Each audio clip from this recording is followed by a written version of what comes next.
Great.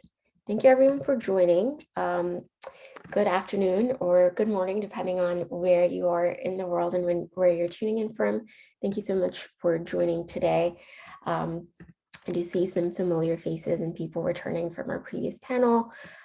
Thanks for joining the second of the panel series on content moderation.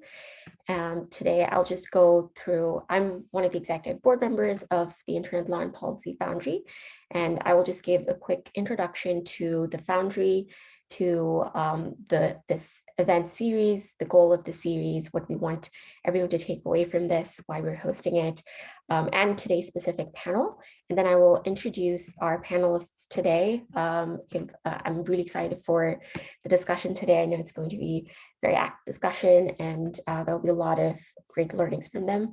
So really looking forward to that. And then at about 45 past, we'll open it up for audience questions. Feel free to send in your questions in chat, or if you want to hold on until 45 past and ask your questions in person, you can message me directly. I'm under Nafia Chaudhry, and or you can just put it in the chat to ping that you want to speak up. But until then, I'd appreciate if everyone kind of holds, stays on mute. So yeah, so just kicking off, this event series has been hosted by the Internet Law and Policy Foundry. The Foundry is a collaborative organization for internet law and policy professionals who are passionate about disruptive innovation. The Foundry offers members a platform for professional development. So we host different career series, constructive debate, such as panels, such as the one you're attending today, and network building opportunities, a lot of happy hours, which has been at a pause somewhat for the past year. And just a lot of, and the cohort includes skilled attorneys and policy analysts, all the way from industry to up to government and civil society as well, who are all eager to help shape the development of internet law and policy. And this event has also been sponsored by TikTok, Swilgen, and Microsoft.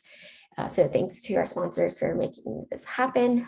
So this event series the goal of the series is to showcase content governance from different lenses. And today's panel discussion is a discussion on the prevention of hate online, hate per the definition set by platforms, their community standards, or governments, efforts by government to regulate online hate, and the importance of the role of civil society, the partnership with civil society in protecting vulnerable communities and groups and reduce hate online. So just a quick introduction to myself. I'm Nafia. I'm on the executive board of the ILPF. And I fairly recently graduated from Stanford, where I studied public policy, focused a lot on surveillance and online safety and freedom of expression online. And since then, I've been in the trust and safety field, previously working at Facebook, and soon to be joining TikTok. And with me today, I have Eric Goldman, Associate Dean for Research, Professor of Law at SCU, Ian Levin, Senior Human Rights Advisor at Facebook, and Kate Ruan, who will be moderating our conversation today, Senior Legislative Counsel at ACLU. So with that, I will pass it to our speakers, pass it to Kate to take lead on the discussion today. Thanks so much, Nadia, and thanks to everybody for being here. We're excited to talk to you. I think we're going to have a lively discussion today.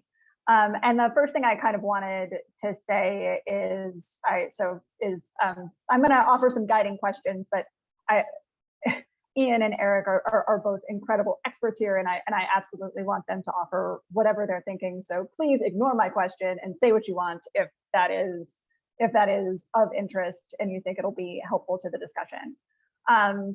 Given the focus of what we're talking about today, I wanted to open by asking kind of the first and sort of most fundamental question, and that is, how do we define hate speech? I think that there are a number of definitions out there. There are legal definitions, there are platform definitions, there is the human rights law definition. So I wanted to start by asking Ian about his perspective on the definition of hate speech, especially from the social media content moderation perspective. Thanks, Kate, and good to be with you and Eric and Nabir and Nolan. Thank you to the founder for giving me the chance to be here. This is an incredibly relevant conversation and a challenging one, no question. Hey, one of the, I think, most critical challenges we face at Facebook and as part of the human rights team at Facebook thinking about these issues a lot is that while freedom of expression is extremely well defined in international law, Article 19 and Article 20, the limits of freedom of expression are well defined. Hate speech itself is actually not defined, and there is no international consensus on what it means. It's in many ways it's a shorthand phrase, as David Kay, the former UN Special Rapporteur on Freedom of Expression, said, and its very ambiguity is a problem. It's a problem because it's hard to know how and when legitimately to curtail it. And it's a problem because governments around the world use the vagueness of the definition of hate speech, as with fake news and misinformation, as a pretext for curtailing freedom of speech. And we see that around the world, and I'm sure that we're going to come to that soon. So, it is a challenging question for us. We have a definition at Facebook of hate speech. It's online. I'm not going to read the whole thing, but just fundamentally what we're arguing is that we define hate speech as a direct attack against people on the basis of what we call protected characteristics. So that's race, ethnicity, national origin, disability, religious affiliation, sexual orientation, gender identity, and so on. So that's how we define it. But obviously, and I'm sure we'll get to talk about this when we talk about enforcement, the context in which speech may or may not be hate speech and may or may not contribute to the likelihood of offline harm, obviously is going to vary a lot around the world. Thanks, that's really helpful. And to contrast with that a little bit, I was hoping maybe I could ask Professor Goldman to talk a little bit about what the legal definition of hate speech might be in the United States. Yeah, thank you. And thank you to the Foundry for putting this together and for including me. It's a great honor to be a part of the Foundry's events and part of the great work that they do. And since you said I could reinterpret the question any way I want, actually, I'd prefer to talk about what I had for breakfast. So we're going to kind of go back in time. But actually, I just want to go back. What Ian said, I thought was really powerful, that hate speech itself is like a placeholder for a bunch of antisocial behavior or antisocial interactions. And there's such a wide range of things that can fit under that umbrella that talking about hate speech almost invariably involves us talking past each other.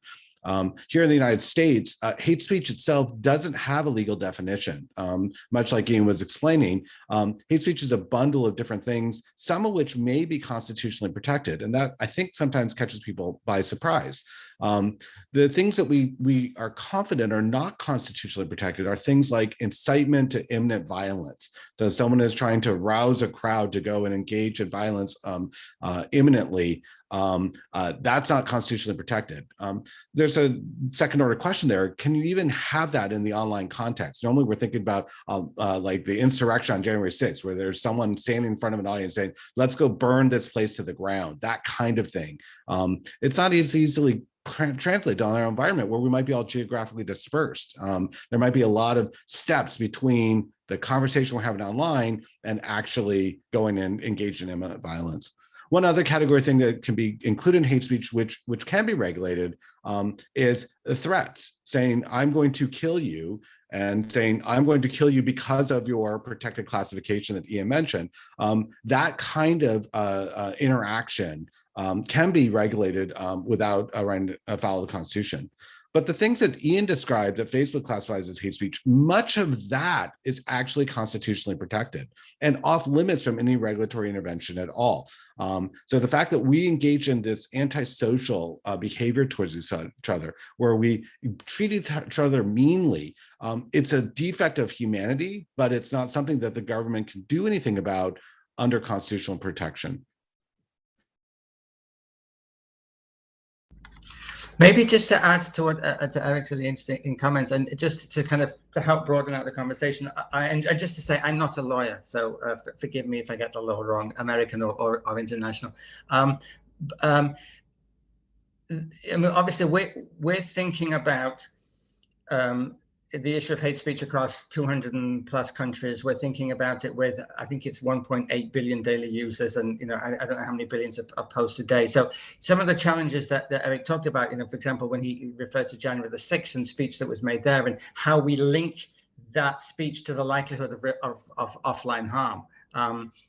So it's complicated by the fact of thinking about Ethiopia and Afghanistan and Myanmar and so many others of high profile and polarized countries in conflict, countries facing elections and other incredibly polarizing events. And that's why one set of standards that I think are incredibly important to complement the role of international human rights law and obviously US Constitution and US law in this country are the Rabat principles, which make us think not just about what is being said, but by whom it is being said, the context in which it is being said, and the likelihood that that speech will lead to offline harm. Now, obviously, per our community standards, if you make threatening, violent remarks against people because of their race, religion, sexual orientation, that speech will likely be taken down. But we're also looking to make sure that our enforcement and decisions about what content is and is not allowed takes account of context. There may be things that you say in the context of the current conflict in Ethiopia, which if you said them in Costa Rica might be seen in a different way. So context and who and likelihood of harm are critical questions for us to think about, as well as the actual words themselves and how and in what way they constitute hate speech. Thanks. That's really helpful. That's really helpful context, and I appreciate all of that. I think that one of the things that I noticed in both of your answers is the degree to which context is necessary to understand what is happening in a given circumstance. And in U.S. law, for example, it's usually a court making the decision, and it is a court examining, the specifics of a particular incident. No social media company is ever actually going to be able to mine that context for specific instances. And so we're almost always we're definitely going to have a significant amount of false positives where people are silenced or censored or otherwise had their content diminished in its reach mistakenly, even by whatever rules the social media platform comes up with. And considering the kind of breadth of what we're facing here, like as Ian pointed out, we are talking about in some circumstances, we're talking about global companies. They're trying to make decisions that are going to be very different depending on the actual global context. Is this something that really social media platforms should be doing? Should they be looking into hate speech? Or should they be trying to come up with rules that create that define this concept and prohibit it in certain ways? Or should they not even be engaging in this endeavor? I realize that's an even more fundamental question than what is hate speech, but I wondered what your thoughts were as to why it was important that they engage in it or not. So before I answer that question, let me frame my answer to your question in the context of our human rights policy. Tomorrow is 6 months since Facebook launched its first ever corporate human rights policy. And in that policy, we made a whole series of commitments around the UN guiding principles on business and human rights, which is kind of the key international standard for determining the human rights responsibilities of companies. And we also made a whole series of commitments to international standards, the International Covenant on Civil and Political Rights, and I won't bore you with a whole list of them all, but what was important about this about the policy was an effort to situate Facebook kind of as a leading player in the tech industry in its commitment to human rights. And in the policy, we not only set out kind of the standards that we seek to uphold, but we set out the ways in which we seek to uphold them. So we talk specifically about three things I would mention. One is due diligence. The work that needs to be done to assess human rights risks and to the extent possible mitigate or avert them completely. The question of remedy, and I want to come back to your question about what do we do when we get it wrong, because we have a commitment to remedy. That if we harm people, if we harm people's human rights, we have a commitment to seek to remedy that. What does that mean? And I want to give 2 or 3 examples. And then there's very specific commitments to the protection of human rights defenders, which, I mean, there are many vulnerable groups on the platform who are vulnerable to hate speech and other kinds of abuse, but we've certainly singled out human rights defenders as being a group of particular import that we want to make a formal commitment to. So to answer your question, there is no question in our minds that both because of the kind of the Facebook values which have long existed of community and voice and safety and dignity and so on, and our human rights policy, we absolutely have a responsibility to seek to ensure that we are not used as a platform for hate speech, violence, incitement, bullying, harassment, and other kinds of problematic speech, particularly, especially when there is a risk that they will, contribute to offline harm. So our commitment to address hate speech is, I think, it's clear. It's very much rooted in our commitment to human rights, even though the hate speech community standards predated the policy, but still there's no question in our mind that the human rights policy provides a critical framework. And of course we get it wrong sometimes, whether it's through automated enforcement or human enforcement, but that's not a reason not to be doing it, and certainly to be seeking to provide remedy, and happy to come and talk about that when appropriate, when we do get it wrong. So you raised a bunch of interesting issues there, and I'm going to pick off a few of them. First, you mentioned the fact that internet services often lack enough context in order to be able to situate the conversation in the community in which is actually happening. And to me, that's unavoidable. That's an inevitable part of the fact that we're asking internet services, in a sense, to act as a judicial type role without having the kind of evidence that you would expect in a judicial function. So without that evidence, of course, they're going to get it wrong. And we don't want them to build a judicial function. It takes too long. It would be too expensive. And so we just accept that they're going to make mistakes because they don't have the context. That's unavoidable. And I don't view that as a failing. And I think that there's a tendency, especially among regulators, to say, well, if you just tried harder, you would make your mistakes. And really, the context problem is so intractable that it's not a will or a commitment problem. It's a information ecosystem or ecology problem. The question about do we want internet services to be regulating hate speech? I think a lot depends on what we might call the level of the player in the stack of communications. So, for example, we've seen efforts to deputize various players in the ecosystem to enforce content standards. Some of who are not in a great position to enforce it. So sometimes we see pressure put on domain name registrars, or we see pressure put on to web hosts who are simply providing storage space and internet connectivity, or we see pressure put on internet access providers. And these players aren't at the end of the conversation. They're facilitators in the middle of the conversation, and asking them to go and try and enforce hate speech rules creates a lot more risk for 2 reasons. One, they have even less context. And 2 is that they have poor remedies to fix the problem. So it's not like Facebook has a wide panoply of remedies that they can deploy. Whereas someone like a domain name registrar, if they try to get involved, all they can do is basically turn the switch on or off. They can either keep the domain name up or they can turn it off. Those are the only 2 choices. And so asking them to try and mediate the conversation with such a limited set of remedies is going to create even more problems.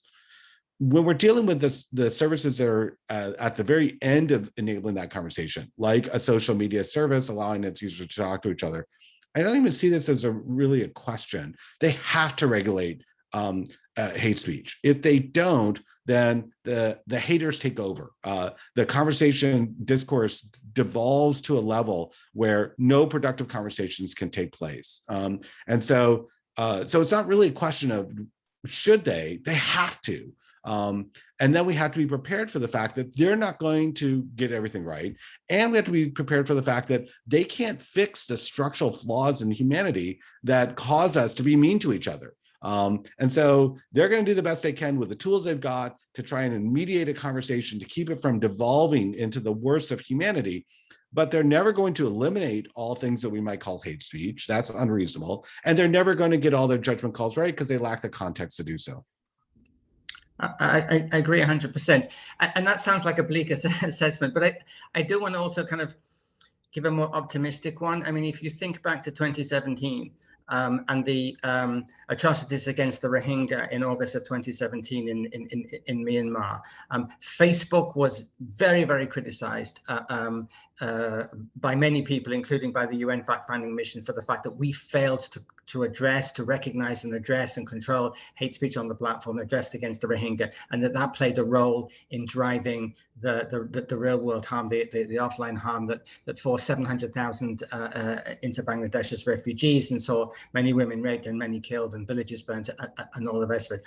But if you look at now how the platform is dealing with the situation in Myanmar, where it's going through a different human rights crisis, particularly since the military coup in February, there's a completely different approach. We've taken the Tatmadaw, the military off the platform, citing the UN Guiding Principles on Business and Human Rights as a justification for doing so. We've got a huge investment in automated enforcement. We've hired dozens of content moderators in all the languages spoken and so on. You know, there've been real efforts made, including through relationships with human rights and civil society organizations, to address at least some of the problems and the worst problems on the platform. Are we eliminating the worst of human behavior? As Eric asked, clearly not, but at least we're trying to make sure that we've learned kind of really, really important lessons and are trying to ensure that our platform is, to the extent possible, you know, a force for good and not of evil. I realize that can sound very naive in a context like Myanmar, but it speaks to sort of incredibly intense efforts. That said, we will make mistakes, and that's where I think just two things I'd want to mention. You know, one is the importance of the role of the oversight board. It is an important remedy mechanism, which is very explicitly using the language of human rights in its rulings, in its decisions, in its recommendations, which is having a real impact at the company and is pushing real changes in policy in how we, you know, address a wide range of enforcement decisions and content issues, not just on hate speech, but kind of more broadly. And the other thing to mention is the importance of our engagement with civil society around the world. We have almost 200 what we call trusted partners, which, I mean, we talk to many NGOs and civil society groups and academics on a very regular basis. They advise us on the development of our content policies and providing political context to countries in which the platform is operating. But we also have trusted partners who have a particular role in flagging concerns, in flagging problems, in pointing out how certain kinds of words are being used in certain contexts as slurs, as ethnic slurs, as types of hate speech. And those kind of relationships are incredibly important for helping inform us and ensure that we are being as responsive as possible to the context as we look to implement and enforce our commitment to keep hate speech off the platform.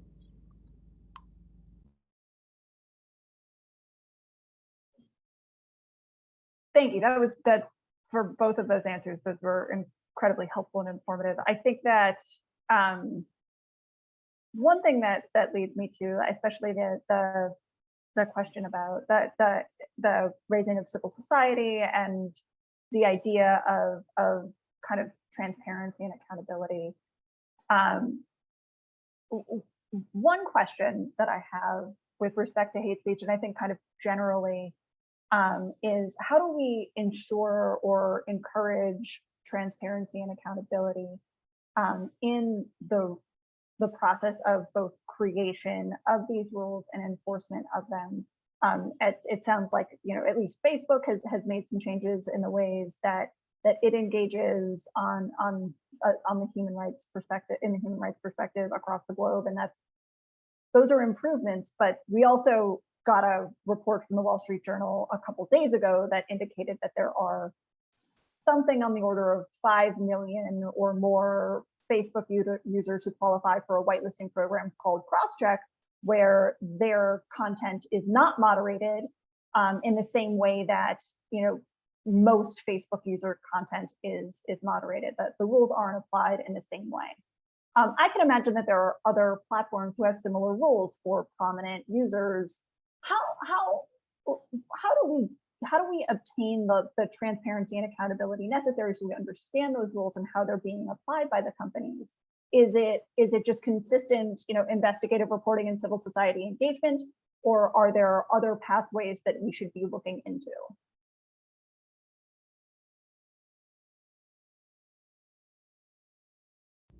Eric, did you want to go first?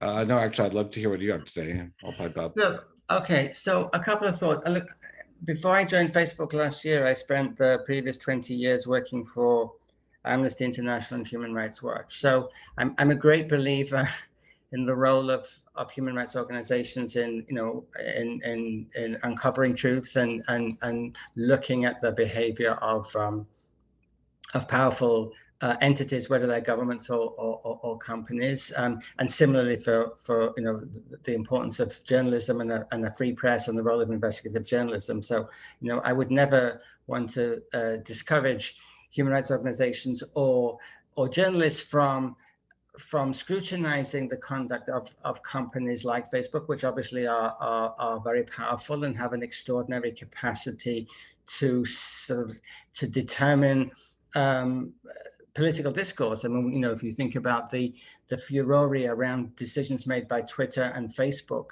to suspend Donald Trump from remove Donald Trump from their platforms, whether one agrees with those decisions or not, or whether one thinks that those decisions should have been made a long time ago. The fact is that these companies have an extraordinary capacity to determine political discourse, and that gives them a tremendous amount of power. So external scrutiny is important, but clearly also we need to ensure that we are as transparent as possible about both our standards, how the standards are defined and how they're enforced. And I think we have made good progress. We never go as far as people want, but there's a lot of information on the website, both about the community stands, a lot of detail that explains that, but also the quarterly enforcement reports that we put out give a lot of information about how content was and wasn't taken down, how much of it was taken down through automation, how much not.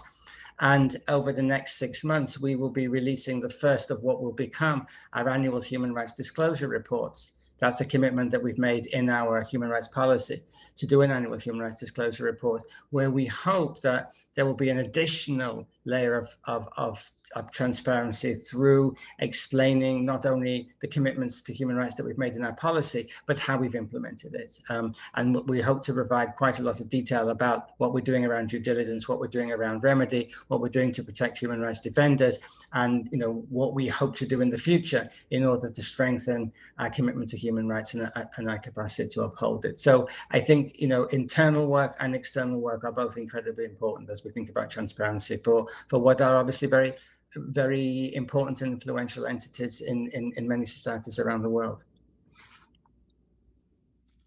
And I think about this issue about both transparency and accountability as a pretty dynamic one, where we're still seeing a lot of iteration and evolution on the part of internet services.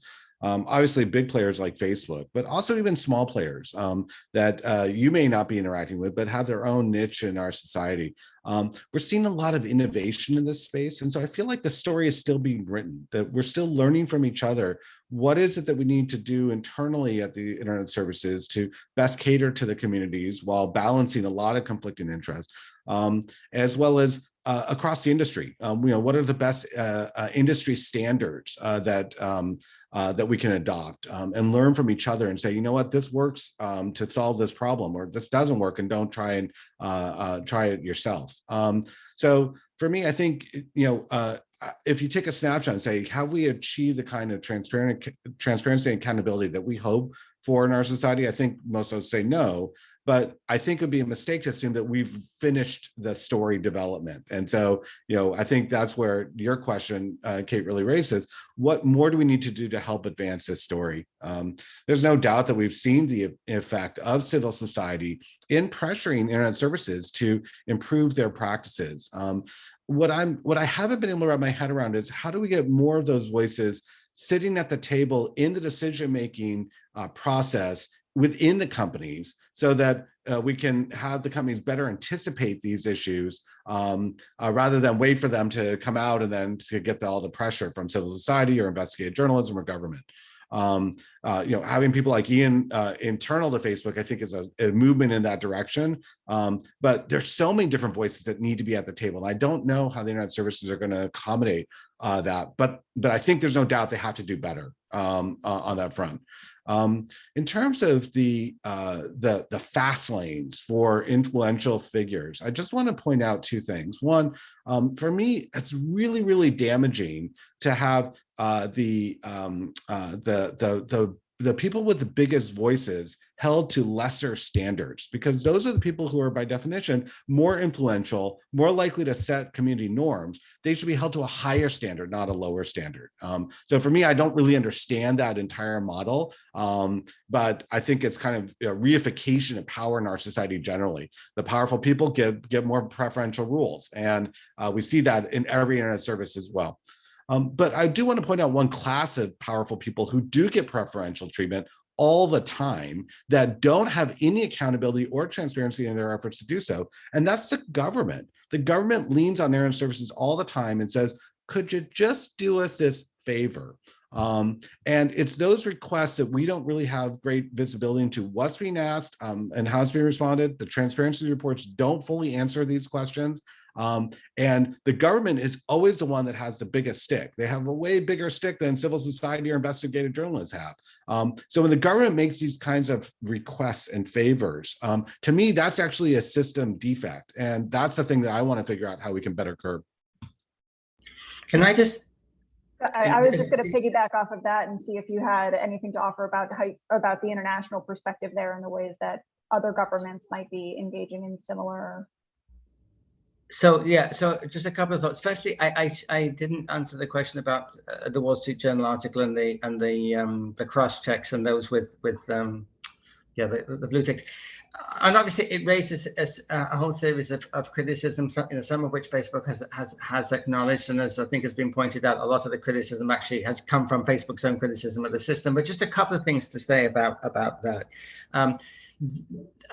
There is no difference in the rules that are applied to different actors. The fact that one is cross-checked because one is a VIP, and I'll say more about that in a second, doesn't mean that you have different rules to play by. It just means that there is a greater degree of scrutiny to ensure that the right decisions are being made. Now, in some cases, there's no question that led to delays in decisions being made, and that is a problem. Justice delayed is justice denied, as we all know. But the rules are the same. And then the other point to make is that cross-check people are not necessarily the most powerful. In some instances, we cross-check human rights defenders and investigative journalists precisely because they're not the most powerful, precisely because they are the most likely to be abused online. And we want to make sure that we know who they are. And we want and we fear that their accounts may be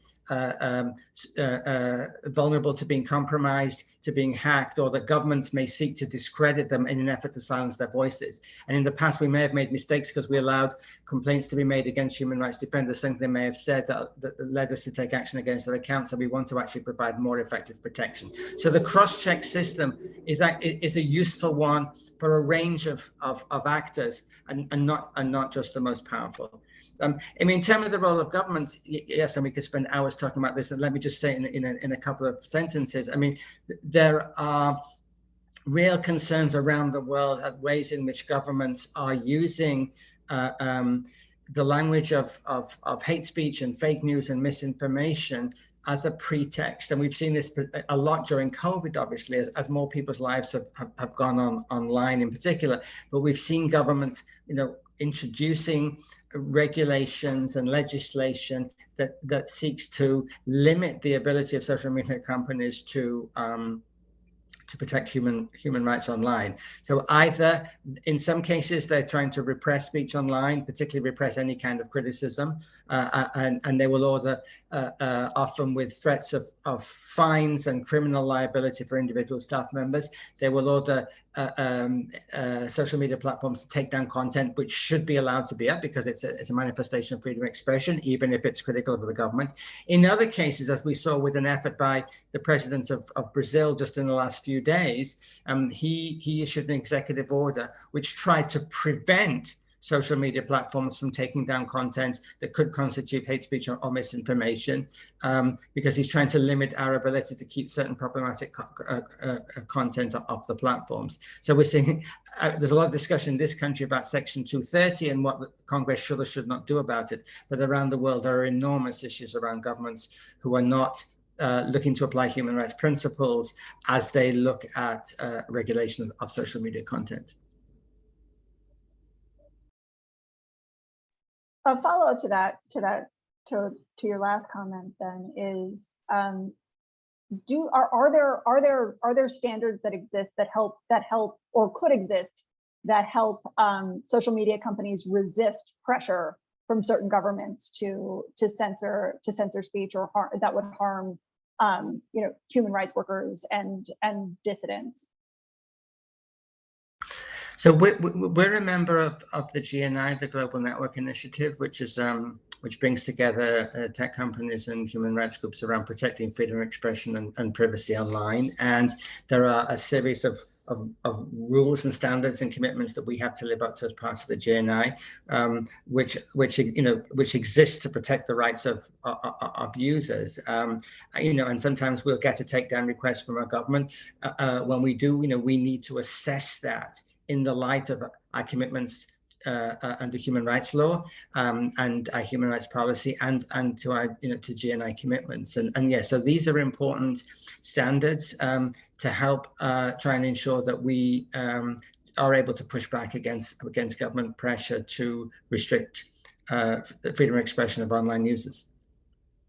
And I think GNI is great, but I don't think it answers all the questions that we need to answer. And I think, Aaron, Kate, you really just asked really, I think the most central question for the future of the internet, which is we should assume that governments, if given the flexibility to do so, will engage in censorial efforts. And things like hate speech as a category of antisocial content is, as Ian explained, a great tool for governments to deploy their censorial agenda while having this fig leaf or this veneer of complying with the rule of law. There was a time when the United States actually was a leader on this front and actually going around the globe and trying to push back on repressive governments and saying that their efforts were not consistent with our understandings about civil rights and civil liberties. But in the United States, we're fighting the same battle here. And in fact, we have two states, Florida and Texas, that have passed laws that restricted the ability of internet services to fight against hate speech. So we have no more moral standing in the globe, and we're not even trying. So who is going to push back against government's rapacious demands to engage in censorship? Answer: we as the citizens are the only ones who have the chance, and we don't have enough power to fight the government on that front. So this is, I think, the reason why the entire fate of the internet is really hanging in the balance on this very question. If we cannot figure out a way to fight back against government censorship using something that sounds good, like fights against hate speech, the governments will win that battle, and they will decide what we can say to each other in ways that will not be advantageous to us as citizens.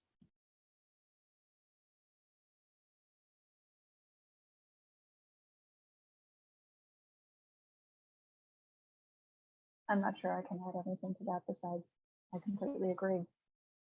Ian, did you have a response or anything to add on to what Professor Goldman just said other than just nodding? Yeah, that's it's 12:44, so I didn't know if we wanted to turn to questions from the audience. Yep, Thanks so much for flagging that. And yeah, we do have a couple of questions from the audience and can open up the questions. I can read them out if that's easier for you all.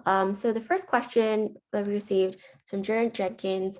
The question is, do we think there are groups that should be protected that currently aren't protected by social networks? I believe this would be more towards Ian.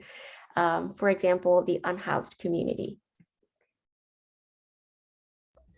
Thanks for the question. So one of the things that the UN Guiding Principles on Business and Human Rights tell us, as we think about our human rights responsibilities as a company, is the importance of identifying salient risks, the most critical risks. It means, and we need to look at scale, scope, and remediability of human rights harms. We know who's affected, how many people are affected, how are they affected, what kinds of their rights are being violated, and what can be done to address it. So absolutely thinking about those communities who are being most harmed online, and what needs to be done to address it is a critical responsibility we have as we think about living up to our human rights commitments. And obviously that will depend on time and place.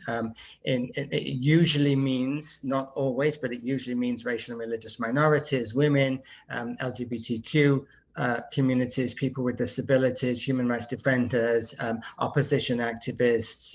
Obviously it will vary, but there's no question that as we think about protecting people from hate speech and other kinds of problematic speech, violence, incitement, and bullying and harassment, and so on, it's vital that in our analysis of what's going on in any particular situation, that we are very conscious of those communities who are being most affected, who are most vulnerable to harm, that we're engaging with them. And I think the point that was made earlier about the importance of ensuring the representation of some of the most dispossessed voices, engaging with us, making sure that we listen to them and hear their concerns about where we're failing them, is absolutely essential if we're going to do our job of living up to commitment to human rights and to preventing online hate. So absolutely right. And one thing, and this is that we've done this a little bit, but certainly one of the things that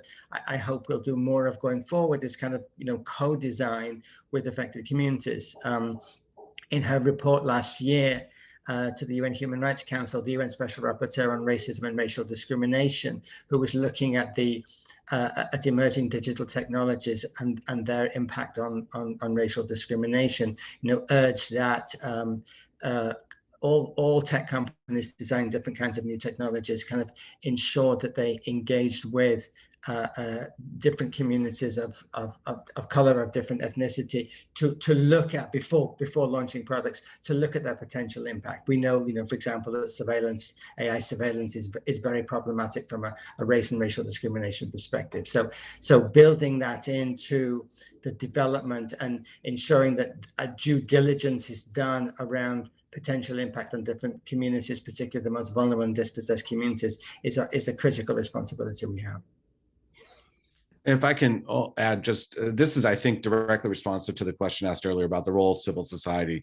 This is absolutely a place where having organizations that can call attention to problems that are being created in the community can raise awareness. And so that's not the only answer, but this is a great example of a place where those communities that aren't getting the justice they deserve can actually advance their issue better. I do want to continue to kind of push on the need for transparency, however, in these discussions, because I agree with flexible rules. I agree with trying to identify marginalized communities and the most dispossessed among us and focusing on their needs. But when we're creating these things, there's also the possibility for people of power to come in and for groups of power to come in and make similar requests for themselves. And we need to know if that is happening, and the degree to which, for example, there are special rules being created to protect the police, which I do know some social media companies had special rules to protect police from "quote unquote" doxing, and that made it harder for people to use those platforms to call out those police officers for engaging in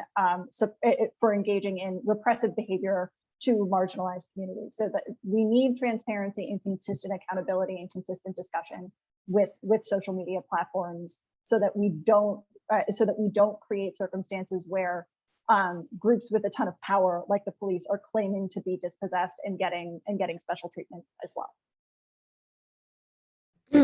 Thank you to all of you for answering that question and providing your input. I think it's really important. Like, data governance is especially important since it can exacerbate a lot of the inequality, whether it's socioeconomic inequality or just power inequality as well, and just exacerbate that dynamic. So it's just really important to constantly kind of check and keep all the different stakeholders accountable in the space. Moving on to the next question. So next is from Jess Myers. So the question is, standards development was mentioned. What orgs, groups, or current initiatives would you highlight in this space that are doing content standards development work on this hate speech or extremist content besides GIFCT? In other words, who should industry be propping up and working closely with?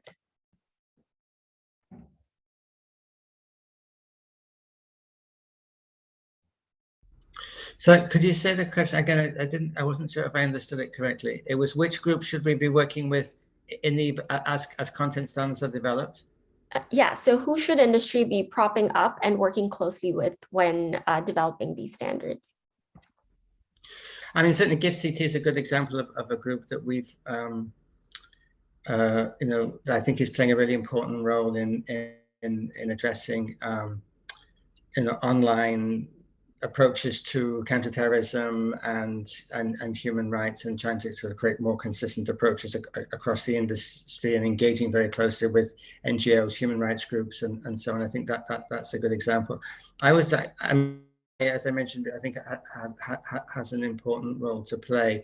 I was actually thinking less of kind of coalition groups and just more broadly, when we develop our community standards and revise them, and with on a very frequent basis, we're engaging with a wide variety of civil society groups, specialists and experts in particular areas. It may be on public health issues, it may be around human rights issues, it may be on environmental issues.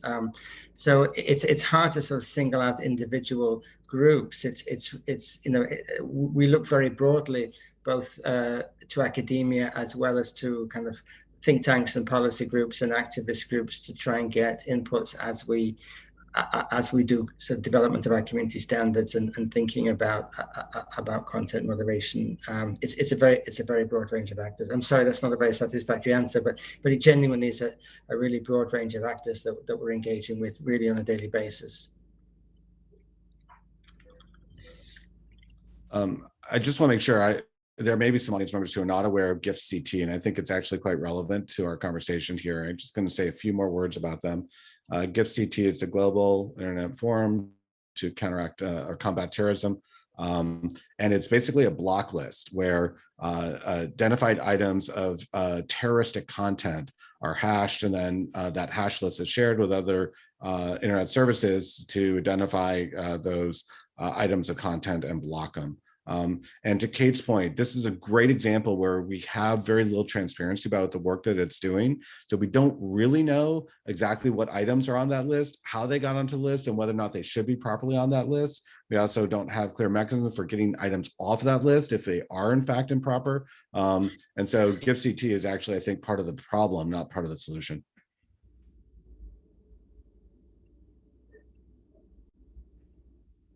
I mean, I think there's a ton of really good research being done out there. I would look to the Berkman Klein Center at Harvard that's led by Joan Donovan.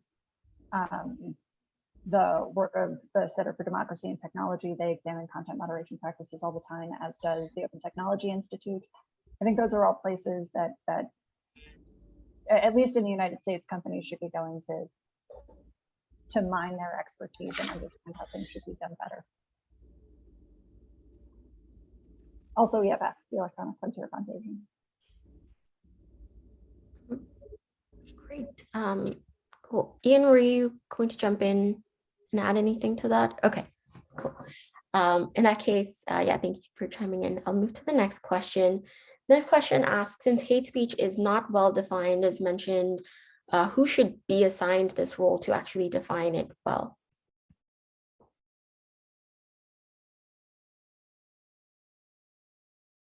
I mean, I can tell you who I don't want to do it. I think that's the problem, right? Who could the entire globe trust to determine what is and is not hate speech? And the answer to me is certainly not any particular government, as we've already talked about on this call.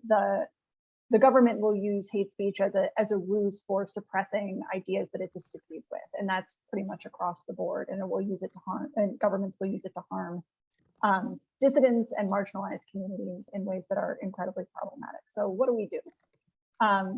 I don't have a good answer, except that we are building systems now that are attempting to address this problem, and we're starting to think about it a little bit differently. We are approaching content moderation generally as something that we understand has an error rate, and that we understand we have to make decisions about which direction we want the errors to go in, how much automated decision making can be used, and in which context is it appropriate for it to be used, and then what are the processes that need to exist after it is used to ensure that we're getting as much accountability and transparency in the process as we can. So I don't know that I trust a single actor, but I do think that the role of civil society, the role that civil society can play, and that experts can play, and that professors can play in conversation with the social media platforms, is the way forward. Yeah, it's a great question, and I likewise don't have an answer.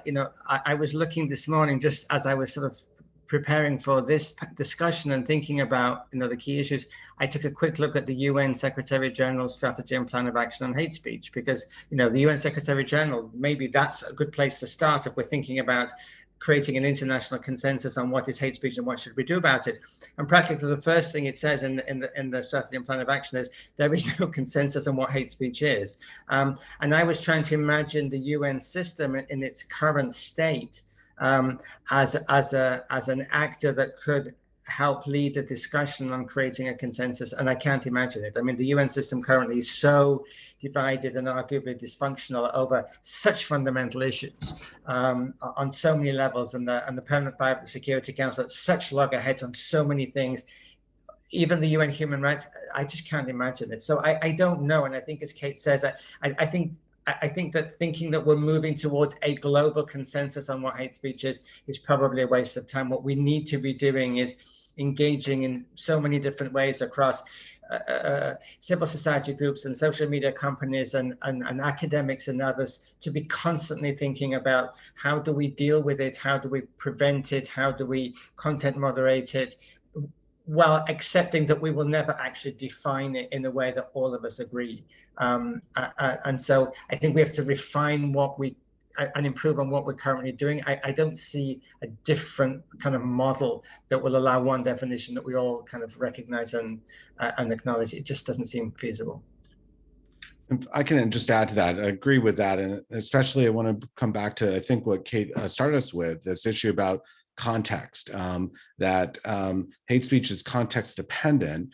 And so really, I think the idea of having this monolithic definition of hate speech that everyone would agree upon and that all services would apply equally, I don't think really makes sense. And so for me, each service should define hate speech for its own service, which what Facebook has done. He started us off with that point about how Facebook was defining it.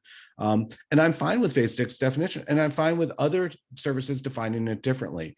And to me, I think then each service should define it for their community, having the context that's available to them, and trying to shape the kind of conversation that they're hoping to shape. And so I think if we can get away from the idea that there's a single uniform definition of hate speech and everyone should fall in line behind it, actually the answer is quite obvious. Each service should define for themselves. They should take proactive efforts to enforce that definition, or else the haters win. And we then, as committee members, should respect the fact that not everyone's going to see it the same way.